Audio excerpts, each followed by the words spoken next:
السلام علیکم ناظرین، نیوز وائس میں خوش آمدید۔ میں افتخار شرازی۔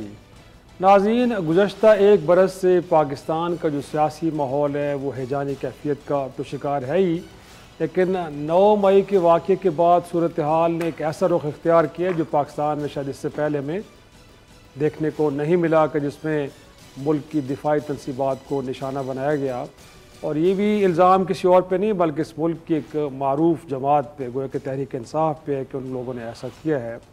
تو آج ہم یہ جاننے کی کوشش کرتے ہیں اس شو میں ناظرین کہ تحریک انصاف نے اگر یہ راستہ اپنایا بھی ہے تو مائنڈ سیٹ کیا تھا، پیچھے کون تھا، اور یہ خطرناک راستہ اختیار کیوں کیا گیا۔ ہمارے ساتھ موجود ہیں میجر ریٹائرڈ خرم حمید رواب، جن کا کسی زمانے میں تحریک انصاف سے تعلق رہا ہے، اور وہ جو چیئرمین تحریک انصاف ان کے بڑے بااعتماد ساتھ میں ان کا شمار ہوتا ہے۔ سر بہت شکریہ وقت دینے کے لیے۔ سر آج ہم جو آج بیٹھے کئی دنوں سے، بلکہ 9 مئی کے بعد سے ملک کی جو سیاسی صورتحال ہے اور اس کو درپیش خطرات اس ملک کی سلامتی کو، اس کو ڈسکس ڈیبیٹ کر رہے ہیں۔ سر اس نہج پہ ہم پہنچے کیسے؟ کچھ آپ کو لگتا ہے؟ آپ اس پارٹی کے تو بڑے اندر رہے ہیں، قریبی لوگوں میں شمار ہوتے ہیں، کچھ بتائیں ہوا کیا ہے یہ سب کچھ؟ شرازی صاحب، پہلی چیز یہ ہے کہ پوری تاریخ دنیا کی پڑھیں نا، تو اس میں ایونٹس کچھ ایسے ہوتے ہیں کہ جن کے بعد پیتھ تبدیل ہو جاتا ہے، ڈائریکشن چینج ہو جاتی ہے، قومیں بن جاتی ہیں، قومیں ٹوٹ جاتی ہیں، نئے راستے متعین ہوتے ہیں، کچھ نہ کچھ ایونٹس ہوتے ہیں۔ 9 مئی کا جو ایونٹ ہے یہ پاکستان کی تاریخ کا، میرے خیال میں آپ نے اور ہم نے اپنی جو زندگیاں گزاری ہیں اس میں ایک انوکھا اور ایک بڑا ڈسٹربنگ اور ایک بڑا خطرناک ایونٹ تھا۔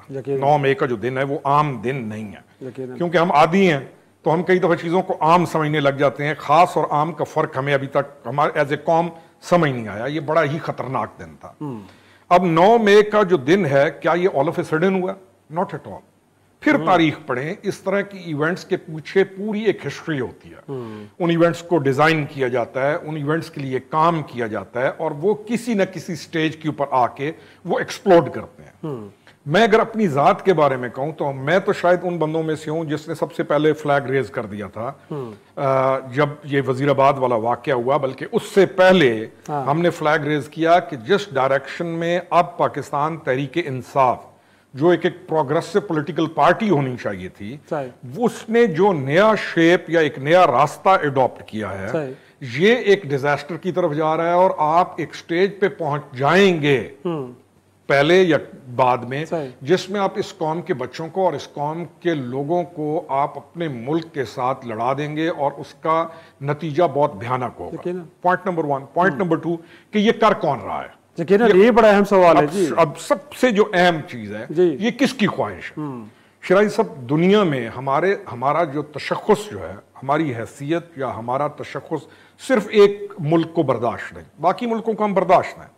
انڈیا ہمارا تشخص کو، ہماری حیثیت کو، ہمارے ہونے کو برداشت نہیں کرتا، باقی پوری دنیا ہمیں برداشت کرتی ہے۔ ہمارا کوئی ایشو نہیں۔ ہاں یہ ہو سکتا ہے کہ کوئی ہمیں چاہے کہ اس سے زیادہ مضبوط نہ ہو، یہ تو ہو سکتا ہے۔ اس میں ہماری اپنی ہنرمندی ہونی چاہیے کہ ہم اپنے آپ کو اتنا قابل کریں کہ ہم مضبوط ہوں، لیکن ہمیں ہمارے تشخص کو جو برداشت نہیں کر سکتا وہ انڈیا ہے۔ 71 میں ہم نے دیکھا بھی ہے، 71، 65، ایون 47، ایون جو آپ کا ملک بن رہا ہے، یا ایون 47 سے پہلے کے حالات آپ تو کیا ہم بھارت کے اعلی کار بنے اس سارے کھیل؟ مجھے تو شرازی صاحب مجھے کوئی شک نہیں آیا، شوڈ بی ویری اوپن، کہ ہم ایسے لوگوں کے اعلی کار بنے ہیں جو کہ اس میتھڈ کو اڈاپٹ کرنے کے لیے ان کو یہاں پہ کچھ نہ کچھ فورسز چاہیے تھی۔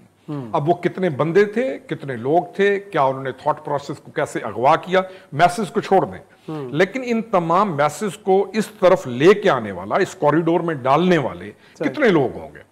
اس کے اندر پیش رفت تو سارا سے پہلے عمران خان ہے۔ عمران خان نے ایک ایسا بیانیہ کریٹ کیا کہ اس نے آ کے اس ملک کی جو دفاع ہے اس کو بھی، اور اس ملک کا جو نظریہ ہے اس کو بھی، دونوں سرحدوں کو اس نے آ کے بینگ کیا۔ اب 9 مئی کا جو واقعہ ہے یہ پھر کہتا ہوں عام واقعہ نہیں ہے، لیکن سر ظاہر بیانیہ تو یہی ہے کہ یہ فوج میری فوج ہے، مضبوط فوج اس ملک کے لیے بڑی ناگزیر ہے، تو پھر ہم کیسے سمجھیں کہ ایک شخص یہ باتیں کر رہا ہے دراصل وہ کچھ اور کر رہا ہے؟ نہیں شرائع صاحب، یہ باتیں ہیں 2 یا 4، وہ آپ جیسے کو لوگ، دوست کو، ہمارے جیسے لوگ چلے جائیں، بھائی کیا کر رہے ہو، کچھ کرو، تو وہ اس طرح ایک آدھا بیان آ گیا۔ آپ سوشل میڈیا اٹھائیں, آپ عمران خان کے پورے جلسے اٹھائیں, میں تو ابھی نام یقین جانی ابھی دل بھی نہیں کرتا کہ بندہ نام لے. ہم چاہتے ہیں کہ یہ کیوس ختم ہو, یہ نام ختم ہو اور ملک کسی طریقے سے ایک دوبارہ سٹیبلائز ہو اور آگے چلے.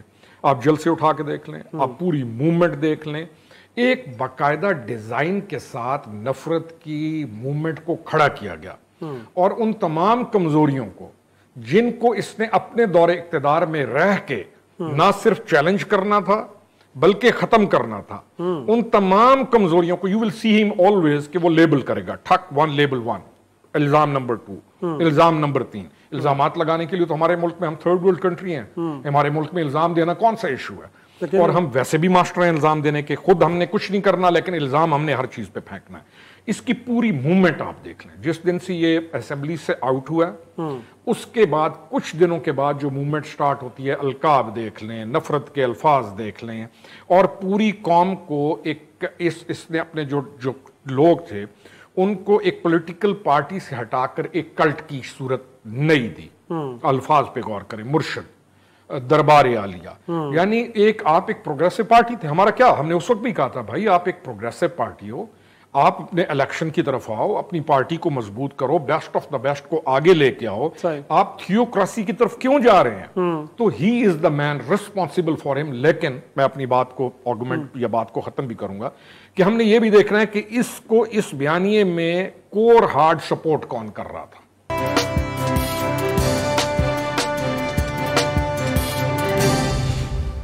آپ جیسے لوگوں کو شاید بیچ میں میڈیشن کے لیے بھی کہا گیا اور آپ اپنا رول بھی پلے کر رہے تھے, تو ہم لوگ یہ سمجھنے سے قاصر ہیں کہ ایک طرف تو وہ انگیج کر رہے تھے ان فورسز کو, ان کے ساتھ بیٹھنا چاہتے تھے, گفتگو کرنا چاہ رہے تھے, بٹ دوسری طرف آپ کہہ رہے ہیں کہ ایک بڑا بائی ڈیزائن وہ جس طرف جا رہے تھے وہ بڑے پری پلانڈ طریقے سے جا رہے تھے, ان کو پتا تھا کہ کرنا کیا ہے. تو یہ دو طرح کی اسٹریٹجی کچھ سمجھ نہیں آ رہی, کس کو ڈیسیو کر رہے تھے, ہو کیا رہا تھا یہ؟ شیرازی صاحب دیکھیں, ہمارے جیسے لوگ جو استعمال ہوئے کہ جی آپ اس چیز کو ختم کریں. اچھا, آپ بھی استعمال ہوئے؟ استعمال ڈیفینیٹلی, اچھا انسان استعمال ہوتا ہے یا برائی کے لیے ہو یا اچھائی کے لیے ہو. اچھا, پتہ آپ کو بھی نہیں لگا کہ ہو کیا رہا ہے؟ سر نہیں, ہمیں آئیڈیا ہو گیا تھا. اچھا, ہمیں آئیڈیا ہو گیا تبھی تو ہم کھڑے ہو گئے. لیکن آپ جب ہم ایک چیز کو لے کے چلے کہ ہماری پارٹی بچے اور ہم اپنے معاملات کو بچائیں, ہم ایک پولیٹیکل پارٹی ہیں, ہم کوئی ملیٹنسی کی طرف نہ جائیں, ہم اس کے ساتھ اس چیز کو لے کے جب چلے اور جب ہم نے چیزوں کو تقریباً حل کر لیا, یعنی حل کی طرف آ گئیں اور چیزیں سٹیبلائز ہونے کی طرف ہم لے گئے. اچھا, ایگریمنٹ ہو گیا تھا؟ سر ایگریمنٹ نہیں, آپ دیکھتے ہیں نا, میں ایک چیز کو حل کرنے کی کوشش کر رہا ہوں تو آپ دیکھتے ہیں کہ پروگریسو حل کی طرف آپ چل پڑے ہیں نا, مثبت اشارے وہاں سے آنا شروع ہو گئے. سر اشاروں کی بھی ضرورت نہیں. اچھا, میں یہ کہتا ہوں کہ تمام پولیٹیکل پارٹیز ہیں, آپ پولیٹیکل پارٹی بن کے رہے, کیا اداروں کو کوئی مسئلہ تھا اس کے ساتھ؟ ناٹ ایٹ آل.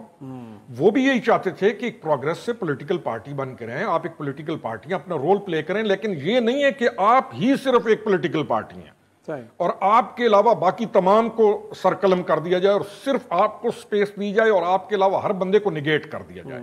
یعنی یہ جو ان کی خواہش یہی تھی, اس کی ہمیشہ اس کی خواہش یہی رہی ہے. آج بھی اگر آپ اس کے ساتھ بیٹھیں گے تو ہی از گوئنگ ٹو سے یو کہ میں جی 25 کروڑ بندے میرے ساتھ ہیں. یہ کسی اور کو اس کے ذہن میں ہی نہیں ہے کہ میرے علاوہ اور ایگزسٹنس بھی ہے لوگوں کی. یہ اپنے آپ کو پولیٹیکل پارٹی کا لیڈر تو تصور ہی نہیں کرتا.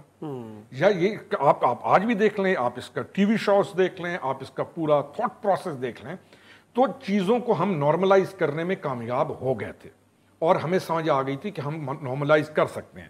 تو Y did he say big no to that thing, اور اس نے ساری اپنی چیز کو تبدیل کیا اور یہ لانگ مارچ کی طرف چل پڑا, کیوں؟ یہی سوال تو ہے سر. This is what he wanted, because he wanted this 9 May to happen. ابھی کب ہے اس نے کرانا ہے؟ آپ کے خیال میں یہ اس لانگ مارچ سے ہی طے ہو چکا تھا کہ ہم نے کس طرف جانا ہے؟ میں نے اس وقت کہا تھا, آپ کے شاید T V per, I came on your TV show as well, میں نے اس وقت کہا تھا, میں نے کہا his basic aim is now کہ collision ہو, اور کب ہو اللہ عالم. پھر کہہ رہا ہوں کہ کچھ نہ کچھ ایونٹس ایسے ہوتے ہیں, پوری تاریخ آپ پڑھیں, کہ وہ ایونٹس قوموں کو ڈائریکشن کو چینج کرتے ہیں. This is what he wanted, and اس کے لیے اس نے تیار کیا لوگوں کو, بائی ڈیزائن تیار کیا, محنت کی اس نے اس کے اوپر social media, print media, every where, اور اس کا آ کے ریزلٹ اس نے 9 مئی کو دینا چاہا جو یہ چاہتا تھا, لیکن اللہ تعالیٰ نے بچا لیا آپ کے ملک کو. لیکن کیا کہیں گے, اگر آپ کہہ رہے ہیں کہ ایکسٹرنل فورسز بھی سارے کھیل کے اندر شریک ہیں, تو ہم نے کوئی ایویڈنس کلیکشن کر لی ہوگی آپ کے خیال میں؟ ہمارے اداروں کے پاس وہ ثبوت موجود ہوں گے؟ کیونکہ اب بات یہ ہو رہی ہے کہ اگر کوئی ایسا عناصر کہ جو ملک کی سلامتی اور دفاعی اداروں کے خلاف کھڑے ہوتے ہیں تو ان کے خلاف مقدمات ان عدالتوں میں چلنے چاہیے کہ جو عام عدالتیں نہیں ہیں، اور ایسی جماعتوں پہ پابندی بھی لگنی چاہیے۔ تو آپ کو لگتا ہے کہ کچھ ایسا سبسٹنس موجود ہے جس کی بنیاد پہ اس طرف آگے بڑھا جا سکتا ہے؟ شیرازی صاحب دیکھیں، جو ادارے ہیں نا وہ آپ کا ادارہ ہے، تو آپ ایک کام کو ایک طریقے کے ساتھ کرتے ہیں۔ ڈان کے بارے میں کیوں کہا جاتا ہے کہ یہاں پہ جاب تھریٹ ہے، باقیوں میں جاب تھریٹ نہیں ہے؟ تو ادارے کام کرتے ہیں، ادارے ایویڈنس لے کے آتے ہیں، اور اس ایویڈنس کی بنیاد پہ ان کو سمجھ آ جاتی ہے کہ کہانی کہاں پر پہنچی ہوئی ہے۔ میں کسی کا اس پہ I will not go in detail about that، لیکن میرا اپنا ذاتی خیال ہے کہ ایویڈنس بھی ان کے پاس موجود ہوں گے، چیزیں جس طریقے سے ہوئی ہیں اس نے سارا آپ کے سامنے ایکشن نے شو کر دیا کہ پیچھے کیا کپ ہو رہا تھا۔ ہم تو ہم کہہ رہے تھے نا کہ یہ ہوگا اپنے اندازوں کے مطابق، اور جو ہمیں چیزیں پتا تھیں۔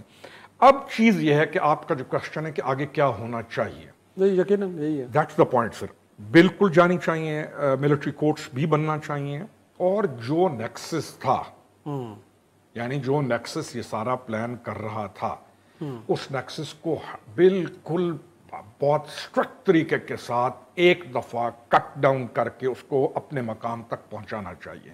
اور اس میں پولیٹیکل پارٹی کا، ہم پولیٹیکل لوگوں کا بھی کام ہے کہ ہمیں بھی یہ پتہ ہونا چاہیے کہ ریڈ لائن ایک شخصیت نہیں ہوتی ہے۔ ریڈ لائن کا تو یہ جو لکھ رہے ہوتے ہیں سوشل میڈیا پہ، میں کئی دفعہ نے پوچھتا ہوں کہ ریڈ لائن کا معنی آتا ہے کیا ہے؟ ریڈ لائن ہے آپ کا ملک، آپ کا یہ جو ہمارا ایک ملک ہے، ہماری ریاست ہے، تو فرد نہیں ہے، فرد ہوتا ہی نہیں ہے۔ اس کا مطلب ہے کہ فرد نے اپنے آپ کو ریڈ لائن ڈکلیئر کر دیا ریاست سے اوپر، اب ریاست کو آگ لگ جائے، ریڈ لائن بچنی چاہیے۔ لوگوں کا دیکھیں نا کانسیپٹ چینج ہو گیا، انہوں نے کہا ریڈ لائن یہ ہے، ریاست ہر چیز، اور ہم نے سنا کانوں سے، انہوں نے کہا کون سا ملک، جھنڈوں کو آگ لگا دی۔ دیکھیں نا ایک ذہنی کیفیت کس میں چلی ہے۔ لالک جان، کرنل شیر خان، عزیز بھٹی جیسے لوگوں کی انہوں نے جو ان کی ریمننٹس جو ان کے لکھے ہوئے ان کے بارے میں تصاویر تھیں، اس کے اوپر جا کے انہوں نے اٹیک کر دیا۔ وائی؟ بیکاز دے تھاٹ کہ the person is red line، ان کے لیے ریاست رہ ہی نہیں گئی۔ اس سے بڑی دشمنی ریاست کے ساتھ اور کیا ہو سکتی ہے؟ لیکن اگین جب تک ایک بڑی ایک ایسی فیکٹ شیٹ کہ جس کو ہر کوئی تسلیم کرے سر، جب تک وہ سامنے نہیں آئے گی، آپ کو لگتا نہیں ہے کہ جو پولیٹیکل ڈسٹربنس ہے وہ برقرار رہے گی اور چیزیں ان پلیس نہیں آ پائیں گی؟ آپ کو لگتا ہے کہ اگر جو کچھ ہو رہا ہے آج تحریک انصاف کو لوگ چھوڑ کے بھی جا رہے ہیں اور پارٹی کی وہ شکل اب باقی نہیں رہی ہے، لیکن بہرحال کہیں لگ رہا ہے کہ ابھی لوگوں نے اس چیز کو بائی نہیں کیا کہ جو کچھ ہو رہا ہے وہ ٹھیک ہو رہا ہے؟ دیکھیں نا شیرازی صاحب، ہمارے لوگوں کے اندر درست چیز کو بائی کرنے کی عادت ویسے ہی کم ہے۔ کیوں؟ ہم یہ دیکھیں کہ ہم اوور آل بغیر سکیل کے، ہمارا جو کسی بھی انالیسز ہے وہ ترازو پہ، ایویڈنس پہ، برہان پہ، لاجک پہ تو نہیں ہوتا، کیونکہ ہم لاجک کو جو ہے اس کو ہم ہٹ کرتے ہیں اور ہم اپنی خواہش کو لے کے آگے چلتے ہیں۔ لیکن میں یہ کہتا ہوں کہ یہ جو لوگ چھوڑ رہے ہیں یہ ایک بہت بڑا سائن ہے کہ ان کو وہ یہ راستہ نہیں چاہتے تھے۔ اگین 9 میں بہت اہم دن ہے، میسز کے اندر بھی اب یہ چیز ڈسکشن ہونا شروع ہو گئی۔ تو جو ایک ایسے پوزیسڈ ذہن ہیں جن کو زومبیز کی صورتحال دے دی گئی ہے، ہم ملک کے لیے بھی، آپ لوگوں کے لیے بھی، میڈیا کے لیے بھی لازم ہے کہ ان کا علاج، کوئی ریہیبلیٹیشن جن کو ضرورت ہوگی ان کو کی جائے گی، اور سب سے زیادہ جس کیوس کو اس نے جنم دیا اور جس کیوس کو یہ پیک پہ لے کے آیا، اور 9 مئی کی صورت میں اس کیوس کو یہ ایک ڈیزاسٹر میں لے کے جانا چاہتا تھا، ہم نے اب اس کیوس کو پازیٹیو سائڈ پہ لے کے جاتے ہوئے strict decisions law and order کے بھی، پلس ریہیبلیٹیشن کے بھی، اور پلس آگے آنے والے دنوں کے اندر ہم نے اس کیوس کو نارملائز کرنا ہے۔ یہ سب سے اہم ترین چیز ہے۔ اور جو پہلی چیز آپ نے کہی تھی کہ اداروں کو معلوم ہے کہ انہوں نے کیا کرنا ہے، اور ان کو میرے خیال میں ہمارے سے زیادہ ایویڈنس بھی ہیں، تو let's leave the thing to the major stakeholders. لیکن آپ اور ہم اس کیوس کے خاتمے پہ کوئی اچھی طرف جائیں، یہ ضروری ہے۔ اور تاریخ کا ایک اور اصول بھی بہت سنہرا اصول ہے کہ شدید کیوس کے بعد قومیں روشنی کی طرف چلی جاتی۔ یقیناً لیکن اس میں کوئی شک نہیں۔ میجر خرم حمید روکھڑی صاحب، بہت شکریہ سر آپ کے وقت کے لیے۔ ناظرین ایک چھوٹی سی بریک لیں گے، بریک سے جب واپس آئیں گے تو آڈیو لیکس کمیشن سے لے کے آج سپریم کورٹ پہ پھر سماعت ہوئی ہے، اور چیف جسٹس آف پاکستان اور بینچ کے دیگر افراد نے کچھ اہم سوال اٹھائے ہیں کہ کیا حکومت وقت ان کے جواب دے گی اور کیا کوئی تسلی دلا پائے گی سپریم کورٹ کو کہ نہیں؟ چھوٹی سی بریک کے بعد ڈسکس کرتے ہیں۔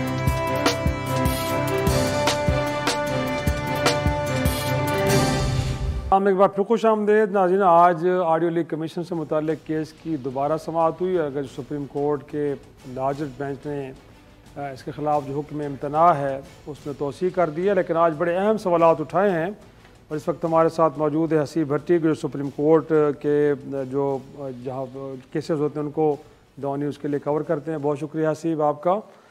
جاننا یہ چاہیں گے کہ آج کی سماعت میں چیف جسٹس آف پاکستان نے اور ان کے ساتھ جسٹس منیب اختر اور باقیوں نے بڑے اہم سوال کچھ اٹھائے ہیں، کیونکہ میں تو اس سوال کو دیکھ کے بڑا حیران ہوں کہ جب پوچھا گیا اٹارنی جنرل آف پاکستان سے کہ کیا آپ یہ سمجھتے ہیں کہ آڈیو درست ہے، تو انہوں نے کہا کہ ہم یہی جاننے کے لیے تو کمیشن نے بنایا ہے۔ تو پھر ججز کو کہنا پڑا کہ آپ کے تو وزیر داخلہ نے پریس کانفرنس کر ڈالی، اتنی بڑی غیر ذمہ داری کا مظاہرہ کیا، تو ایسے مواقع پہ تو لوگ یا تو مستعفی ہو جاتے ہیں یا ان کو باہر نکال کیا جاتا ہے کابینہ سے۔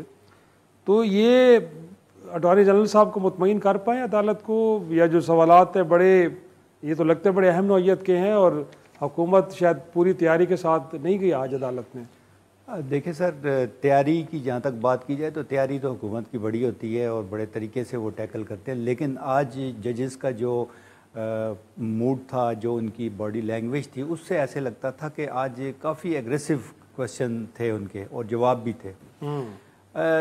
جب سٹارٹ ہوا آج کی سماعت تو اٹارنی جنرل جب روسٹم پر آئے تو انہوں نے کہا جی میں ٹی او آر پڑھنا چاہتا ہوں۔ انہوں نے کہا پڑھے۔ جب انہوں نے ٹی او آر پڑھا اور پہلے ساری انہوں نے کہا کہ جی میں سب سے پہلے تو اس بینچ کے اوپر اعتراض اٹھاتا ہوں، کیونکہ اس میں جو 3 معزز جج صاحبان چیف جسٹس خود بھی موجود ہے، ان کی خوشدامن، یعنی انہوں نے اساس کا لفظ استعمال کیا، ان کی خوشدامن کا نام بھی ہے، لہٰذا بینچ جو ہے وہ دوسرا بننا چاہیے۔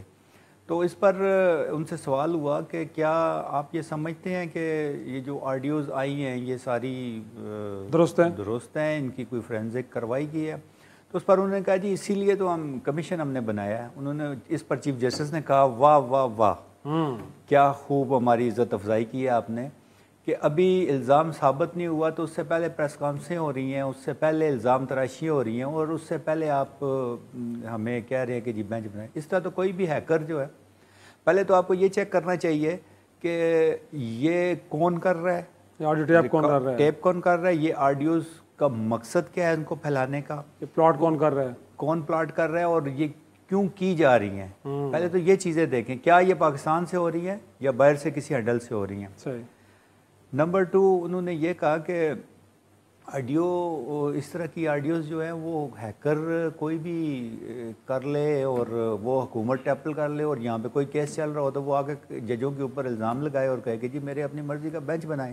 لیکن مور امپورٹنٹلی کہ جب تک چیز اسٹیبلش نہیں ہوئی اس سے پہلے بینچ پہ اعتراض کرنا، گویا کہ انہوں نے کہا کہ اس کی بھی کوئی قانونی جواز ہے، تو میرے خیال میں شاید اٹارنی جنرل کے پاس کوئی جواب نہیں تھا۔ لیکن کیا اب جو بنیادی سوال جو اس وقت بھی بار بار ہو رہا تھا، ایک تو یہ ہے کہ جس طرح کمیشن بنایا گیا، گویا کہ چیف جسٹس آف پاکستان کو بائی پاس کر کے، اگرچہ لا میں شاید کہیں ذکر نہیں ہے بٹ پریکٹس یہ رہی ہے کہ جب بھی آپ کو کمیشن بناتے ہیں تو سپریم کورٹ کے چیف جسٹس کو لکھا جاتا ہے۔ تو آپ کو لگ رہا ہے، یہ تاثر مل رہا ہے کہ کہیں ان کے اختیارات کمپرومائز ہو رہے ہیں، اور مور امپورٹنٹلی جو ٹی او آرز کے اندر بنیادی نقطہ ڈالنا ہے، گویا کہ یہ کون ریکارڈنگ کر رہا ہے، اس کے پیچھے مقاصد کیا ہیں، ان لوگوں کو آئیڈینٹیفائی کرنے کے حوالے سے حکومت وقت کو ایشورنس دے رہی ہے۔ اٹارنی جنرل صاحب بتا رہے ہیں عدالت کو کہ ہاں ایسا کرنے بھی جائیں گے ہم۔ دیکھیں، آج کا جو بنیادی فرق یہ تھا کہ جو آج سماعت ہوئی تھی یہ تھی جو آج سے چند دن پہلے حکومت کی جانب سے اس بینچ کے اوپر اعتراض اٹھایا گیا تھا۔ صحیح۔ آج کی ٹوٹلی اس کے اوپر بحث تھی، اور آج جو انہوں نے کمپلیٹ کیا ہے، اس کو کنکلوڈ کیا ہے، ریزرو نہیں کیا۔ انہوں نے کہا جی ہم نے نوٹ کر لیا، اس کے اوپر ہم تحریری فیصلہ، لیکن جو مین کیس ہے وہ ابھی تک ایگزسٹ کر رہا ہے، اور اس کے اوپر انہوں نے صرف وہ جو اسٹیٹس کو کیا تھا، اس کو روکا گیا تھا، وہ روک کے آگے کر دیا ہے، وہ بھی شعیب شہین صاحب کے کہنے پر۔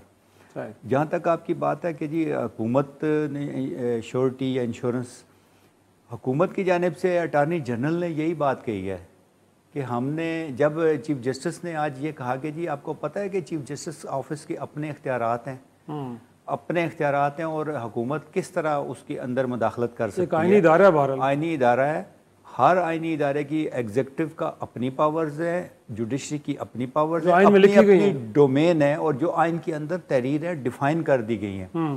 تو اس کے اندر کس طرح حکومت مداخلت کر سکتی ہے، نمبر 1. نمبر 2، انہوں نے یہ کہا کہ جی اگر چیف جسٹس موجود ہو تو ہمیشہ یہ ہوتا ہے کہ چیف جسٹس کا ایک سبارڈینیٹ جج آپ نے لینے ہیں، چیف جسٹس کو آپ لکھیں گے، چیف جسٹس اس کے اوپر بینچ بنائے گا یا جو بھی کمیشن بنائے گا وہ ججز کے نام دے گا. آپ نے پوچھا بھی نہیں، اور اگر چیف جسٹس نہ موجود ہو تو تب بھی قائم مقام چیف جسٹس ہمیشہ اس سے پوچھا جاتا ہے. لیکن یہاں پہ اب کوئی توہین عدالت کا بھی کوئی معاملہ زیر غور ہے، اس حوالے سے بھی کچھ چیزوں کو دیکھا جا رہا ہے کہ جہاں پہ لگے کہ کہیں عدالت کی توہین کہیں نہ کہیں ہوئی ہے. وہ رانا ثناء اللہ صاحب کی پریس کانفرنس ہو، کیونکہ بہرحال اس پہ تو بڑے سنگین الزامات لگائے گئے. دیکھیں جس طرح جسٹس منیب جس طرح انہوں نے آج کویشچن کیے تھے اٹارنی جنرل سے، یا جس طرح کے جوابات تھے ان کے، اس سے تو لگتا ہے ایسے ہے کہ جیسے وہ شاید انٹیریئر منسٹر کو کرے، لیکن مجھے نہیں لگتا، کیونکہ اس سے بڑے کیسز آپ کے سامنے پائپ لائن میں ہیں. ان کے اندر اگر نہیں کی جس میں آپ کا کانسٹیٹیوشن بقول کورٹ کے کہ کانسٹیٹیوشن سب ورڈ ہو رہا ہے، وہ ٹوٹ رہا ہے آپ کو اس کے 90 ڈیز کا، اگر اس میں نہیں ہوا تو مجھے نہیں لگتا کہ اس میں بھی یہ کریں گے. ہاں یہ ضرور ہے کہ کیونکہ عدالت کی اپنے جو اختیارات ہے اس کے اندر حکومت نے نقب زنی کرنے کی کوشش کی ہے، اپنی مرضی سے انہوں نے بنایا. اور پھر جن ججز کو بنایا ہے ان کو بھی چاہیے تھا کہ وہ بھی دیکھتے، اس وقت اس کے اوپر وہ نہ کرتے، لیکن انہوں نے بھی اگر دیکھ لیا تو اس لیے یہ جو 5 ممبر بینچ انہوں نے بنایا، یہ سارے کا سارا ایسے لگتا ہے کہ سپریم کورٹ کے اختیارات کے اندر مداخلت کے اوپر وہ بڑے کنسرن ہیں. کیونکہ چیف جسٹس کے جو پاورز کانسٹیٹیوشن کے اندر دی گئی ہے، یا جو پریکٹس اینڈ پروسیجر ایکٹ کے اندر چیف جسٹس آف پاکستان کو دی گئی ہے پاور، وہ کمپرومائز ہو رہی ہے. اور یقینی طور پر اس حوالے سے بھی لگتا ہے کہ اس کیس میں اصول وضع ہو جائے گا، کلیئرٹی آ جائے گی کہ اس حوالے سے کہ کیا آئین کے اندر ترمیم کرنی ہے یا کسی سادہ قانون کے ذریعے سے ایسا کیا جا سکتا ہے. حسیب بھٹی بہت شکریہ آپ کا اس سارے معاملے پہ گفتگو کرنے کے لیے. ناظرین ایک چھوٹا سا بریک لیں گے، اور بریک سے جب واپس آئیں گے تو کراچی میں ایک صحافی کا رات گئے اغوا، کون اسے لے گیا، کراچی پولیس تک اس سارے معاملے سے علم ہے، یہ کیوں ہو رہا ہے، کیوں کون اس کے پیچھے ہے، کیا اس کا سراغ لگایا جا پائے گا کہ نہیں. ایک چھوٹی سی بریک کے بعد ڈسکس کرتے ہیں.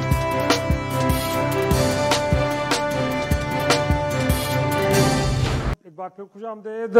ذکر کریں گے کچھ گزشتہ رات کراچی سے ایک صحافی زبیر انجم کو، جن کو رات گئے گھر سے اغوا کیا گیا، اور ان کے اہل خانہ کا یہ کہنا ہے کہ کچھ لوگ پولیس کی وردی میں ملبوس اور کچھ نقاب پوش تھے. وہ لے گئے، نہ صرف ان کو لے گئے بلکہ ان کا موبائل فون بھی، اور ساتھ میں جو اس علاقے میں لگے CC کیمرے تھے اور فوٹیجز وہ ساتھ لے گئے. اور نہ صرف اہل خانہ کو اس بات کا علم نہیں ہے کہ وہ کہاں گئے ہیں، بلکہ کراچی کی پولیس بھی سارے واقعے سے لا علم نظر آ رہی ہے. ہمارے ساتھ موجود ہیں کراچی پریس کلب کے صدر سعید سربازی صاحب. سر بہت شکریہ وقت دینے کے لیے. سعید صاحب کیا کہیں گے، کوئی معمہ حل ہوا؟ ایک تو یہ بتائے گا کہ اغوا کار کون تھے، کچھ پولیس پتہ لگا پائی ہے، مقاصد کیا تھے رات کو ان کو لے جانے کے؟ دیکھیں تقریباً 1:30 سے 2 بجے کے قریب کچھ لوگ آئے ہیں جن میں ان کے بقول ان کے اہل خانہ کے جن کی نقاب لگی ہوئی تھی، اور پولیس کے وردی میں بھی کچھ لوگ تھے، اور ویگو گاڑیوں میں آئے تھے، اور اہل خانہ کو ہراساں کیا گیا، اور ان کے ہاتھ میں بقول ان کے اہل خانہ کے اسلحہ بھی تھا، اور ان کو وہاں سے وہ جو ہے زبردستی، بلکہ چپل بھی پہننے نہیں دیا. انہوں نے ریکویسٹ بھی کی کہ آپ مجھے چپل پہننے دیں، لیکن اس طرح سے اس کو لے کے گئے جیسے کسی مجرم کے ساتھ سلوک کیا جاتا ہے کہ ایک سینئر جرنلسٹ اور مختلف عہدوں میں رہا اور ذمہ دار رہا، اور اس کے حوالے سے میں سمجھتا ہوں کوئی کرمنل چارجز بھی نہیں ہے. پاکستان کے مروجہ قانون اور لا کے مطابق آپ کسی شہری کو بھی عام نہ کہ جرنلسٹ کو کہ اس طرح سے آپ بغیر کسی ثبوت کے، بغیر کسی وارنٹ کے اس طرح سے گھر سے لے جانا، یہ میں سمجھتا ہوں کہ پاکستان کے جو آئین ہے، قانون ہے، جو آرٹیکلز ہیں 9 اس کی صریحاً خلاف ورزی ہے، اور اس سے یہ زمرے میں آتا ہے انفورس ڈس اپیرنس. یقیناً اس میں تو کوئی شک نہیں کہ سعید صاحب پولیس کا کیا موقف ہے، کوئی جاننے کو ہے؟ ظاہر سی بات ہے ایک ایسا شخص کے جو پولیس انکاری ہے. پولیس کہتے ہیں کہ ہمیں اطلاع نہیں ہے. جو ایریا تھا ماڈل کالونی کا وہاں کے جو پولیس افسران ہیں انہوں نے کہا کہ ہمیں کچھ پتہ نہیں ہے، ہم اس میں انوالو نہیں ہے، پولیس اس میں انوالو نہیں ہے، انہوں نے اس کی تردید کی ہے۔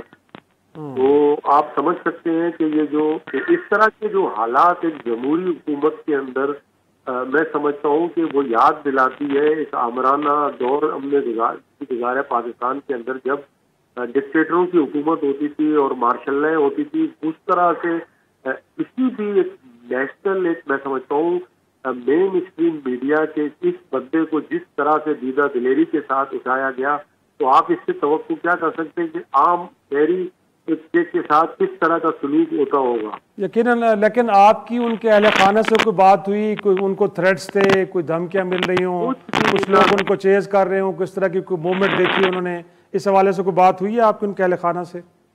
نہیں، کوئی بھی تھریٹس نہیں تھی، کچھ بھی نہیں تھا ان کو، کوئی نہ ان کے حوالے سے نہیں تھے۔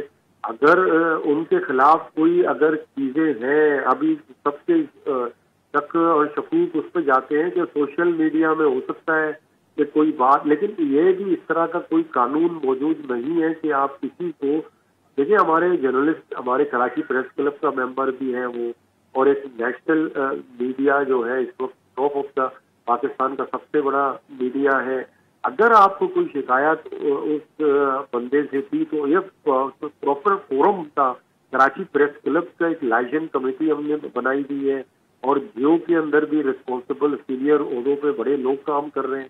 آپ ان سے بات کرتے اور آپ کو اگر کوئی گریونسز تھی یا اس پہ کوئی الزام تھا تو آپ بتاتے ان کو، لوگوں کو، کہ بھائی اس طرح کے الزامات ہیں، اور اس کو ایک لیگل پروسیجر آپ اس پاکستان کے اندر ہے، ایک قانون ہے کہ آپ اس کو فالو کرتے، لیکن آپ نے ایک شخص کو اغوا کیا ہے اس کو، اور میں سمجھتا ہوں کہ یہ اغوا ہے، بالکل کڈنیپنگ ہے کہ کسی بندے کو اس طرح سے رات کے پیر گھر میں باقاعدہ جو ہے، لوگوں کو پتہ ہے کہ لوگ کون تھے، ویگو گاڑی ہوگا تو آپ کو پتہ ہے کہ کون استعمال کرتا ہے۔ تو اس طرح کے واقعات میں سمجھتا ہوں پاکستان کے لیے اور اس ملک کے جمہوریت۔ صحیح سر، باجی صاحب سر بہت شکریہ۔ یقینی طور پہ سوشلسٹوں یا صحافیوں کا اس طرح لاپتہ ہونا، اور پھر پولیس کا یہ کہنا کہ شاید ان کے علم میں نہیں ہے کہ وہ کہاں گئے ہیں، عام شہریوں میں عدم تحفظ کے احساس کو اور زیادہ بڑھاتا ہے۔ ایسے معاملات کو ضرور دیکھنا بھی چاہیے، ان کے پیچھے جو عناصر ہیں ان کو ڈھونڈ بھی نکالنا چاہیے۔ آج کا شو یہیں ختم کرتے ناظرین، کل تک کے لیے اجازت دیجیے، خدا حافظ۔